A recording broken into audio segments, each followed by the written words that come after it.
Yes, thank you for watching. Yes, this is Omchadza aka Vita. I'm back, praise God. So we are continuing with such strategy. Yes, in my last video I introduced such strategy and I said these are some of the plans that you can develop when you're coming up with a research. Today we are going to talk about other components or such strategy components that you may include, like plans you may come up, or some of the components that you can look at when you're coming up with a such strategy.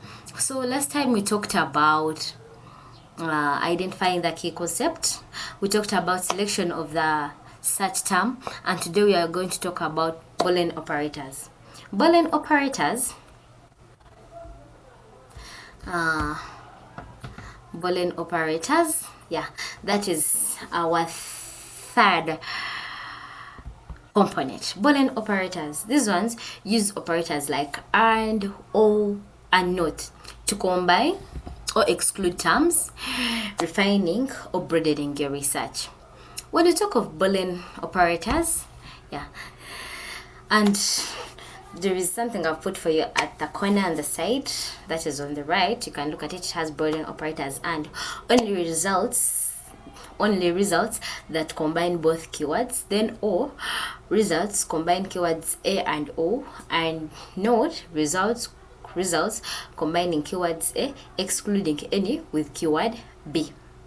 So those are Boolean operators. So these operators are and, or, and not. So you should always also take in of the Boolean operators, and you can also use them in your research. Use them when you're doing your research. They are very, very good. So these are some of the Boolean operators and the more explanation of the Boolean operators. So there is the results combine sources with all such terms. Like it, when you use and, it means you need, it is for all. Then when use or results contain source with any of your research terms. When you use or, you're suggesting it either brings the other one or the other one. And for not, it eliminates sources containing the term after not. If you're searching and you put the not, it eliminates the sources that contain the term after the not. So some of those Boolean operators, so those are some. Or I can give you an example. For example, if you're looking for climate change and agriculture, you type in climate change in quotes and agriculture, then agriculture in quotes. It retrieves results combining both terms. So the results that are going to come are for agriculture, climate change, and agriculture. But if you put climate change in quotes, then you put the Boolean operator or, then global warming also in quotes, retrieves results with either term. So the results are going to be separate, but for climate change different, and also for global warming different. Another example I can use for not, that is, you can put climate change in quotes, then not ocean acidification in quotes. This excludes results focused on ocean acidification. So it's only going to bring results for climate change. For ocean acidification, it's not going to bring.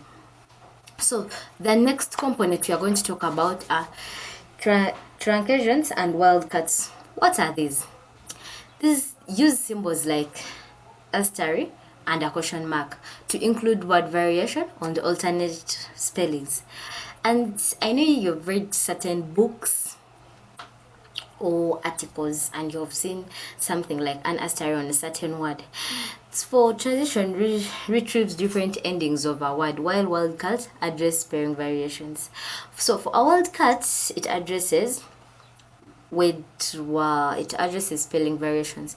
You know, like in most African countries, we always use British or American. So you find that there is a different spelling for American and a different spelling for British. Maybe there is a difference by just a letter.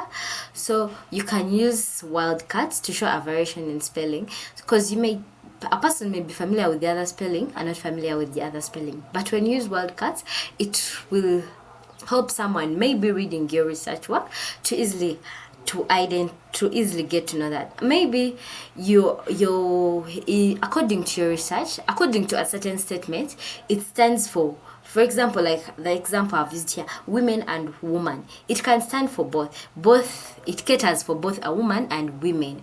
So you can use the wildcards with a question mark to stand for both women and woman. And then for truncations, these ones, they retrieve different endings of a word. For example, the one I've given, farm, it can stand for farm, it can stand for farming, and it can also still stand for a farmer. So these symbols like star and starification and question mark, these include word variation and alternative spellings. So those are some of the other components that we can talk about. Then the other component, so I'm continuing with this is another slide when it comes to wildcards and truncations. So these are some of the ones you're going to find, and you may not find the question mark, but you may find the hash. So it also stands for variation in spellings. For example, the words I've given here, realization, where the hash is can either be replaced with a Z or an S, depending on how you were taught or the English you're using. Either it's British or American. So it stands for the variations in spelling. There's some words that have different spellings, so you can use that so that your work caters for a lot of people who are going to read. It should not only benefit you. I believe research is to not only benefit you but also benefit other people who are going to read it, so that they can understand and make use of your research. So that's it. So thank you for watching. Let's meet in my other video as we continue to talk about different components of such strategy. Thank you. May God bless you. I remain Vita. Bye bye.